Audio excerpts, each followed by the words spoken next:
Today's video is all about how did we get here? How did this crazy real estate market come to be?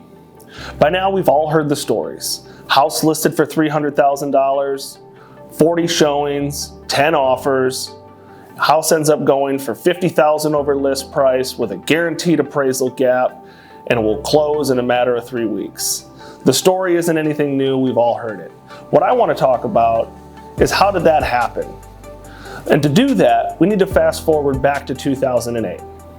Now, I don't need to bore you with another story of how the market crashed in 2008. What I want to talk about is what happened right after that market crash in 2008 and how that led to the market we're seeing today. So after 2008 crashed, for about 4 years, the market continued to tank, until about the time we hit about 2012 is when for the first time in 4 years, we saw the market begin to settle and calm down. Now at that time, the Fed had been trying to stimulate the market in any way they can. So what came about were absolute rock bottom interest rates that we had never seen before, to the mid threes. I mean, these are numbers that had never come around in really anyone's lifetime. So you had that happen, and now you've got buyers that are finally starting to say, okay, let's dip our toe back in the water, let's see what's going on.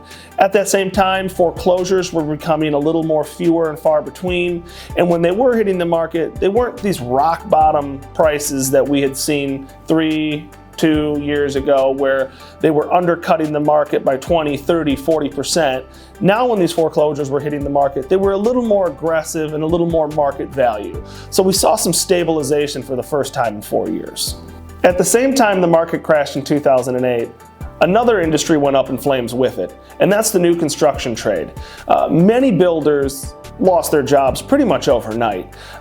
Those people that own construction companies, if they didn't lose their company, they stripped it down to absolute skeleton crews. They really weren't building new houses anymore. They were doing remodel jobs, anything they could to keep the lights on.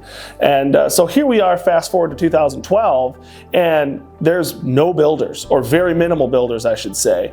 And with that, the people that own the company, if they did stay around, their crews were gone. The crew members had gone to find jobs at other industries, from factory jobs to just switching to different trades altogether. So there were very minimal builders available at this time when the market finally started to flatten and begin its upward trend. Now the millennial buyer plays a very huge role in how we got to this market that we're seeing right now. That generation was the generation that largely wasn't financially affected by this 2008 crash. Their parents were, and in turn maybe they were as well through their parents. But they didn't go bankrupt, they didn't lose everything.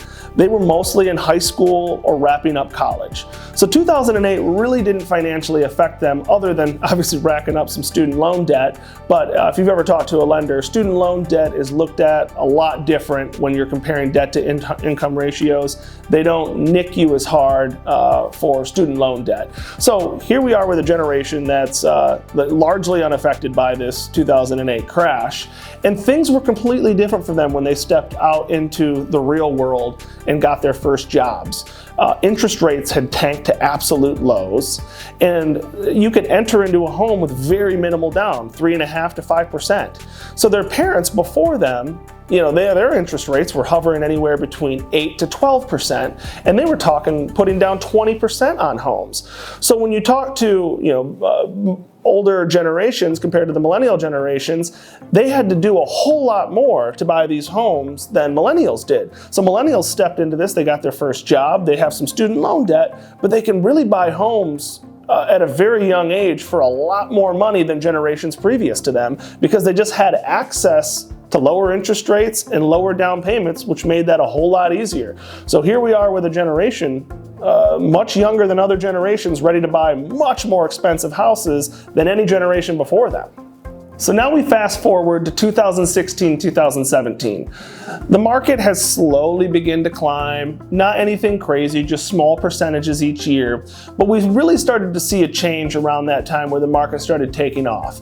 And what we were dealing with was, record low interest rates, minimal down payments, an army of young millennial buyers ready to purchase their first home. We have people who went bankrupt during the '08 crash that have now, since the time period between a foreclosure has passed, they now have a more stable career. They're ready to buy again. And what new builders weren't building houses, as we've already talked about. So here we are with this absolute perfect storm, and it was about to take off. Now, you don't have to be an econ major to understand supply and demand. We've already talked about foreclosures. Those were largely by 2016, 2017 gone. If they were hitting the market, now at this point they're extremely competitive. They're pretty much listing these properties right at market value. So these deals that people were getting are gone. And now you've got this whole millennial generation that largely avoided the construction trade. So you have about a 10-year gap of people not going into the construction trade. So you've got very minimal crews that can build homes. So new construction wasn't going to save us. We already talked about supply and demand. All these homes that were available on the market started getting grabbed up little by little. All of a sudden that supply and demand starts kicking in, right? Where the supply is diminishing and the demand is growing. So it happens slowly, where at this time new construction might have been able to save us, but since they couldn't build anywhere near fast enough, no one was coming to our rescue. So builders heard our cry, right? Every realtor, every potential buyer out there saying, hey, we need homes, we need homes. So all of a sudden builders start coming back in a big way. So from 2016 up to 2019, 20, we started seeing new construction ramp up. I'm sure if you look around your neighborhood, you can name off a few different developments that you saw come up. So all of a sudden new construction's roaring back. And you can get into these nice homes, a nice entry level 3-bed, 2-bath with an unfinished basement in our West Michigan marketplace, around that $315 to $350 range. Very attainable for that next upgraded home from the first home you purchased.